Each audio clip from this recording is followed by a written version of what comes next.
Hello everyone, how are you doing? This is MD Tech here with another quick tutorial. In today's tutorial, I'm going to show you guys how to enable and use Google Chrome flags.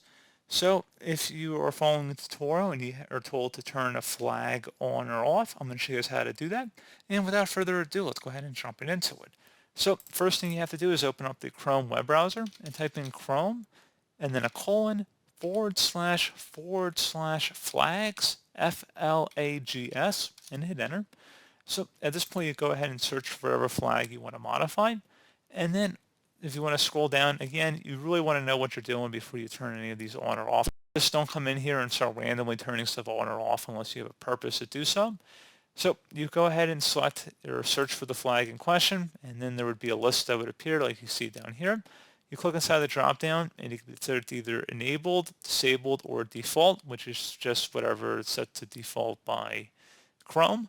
So a pretty straightforward process. You would need to restart your computer once you've made any changes in order for those changes to take effect. And that's pretty much it.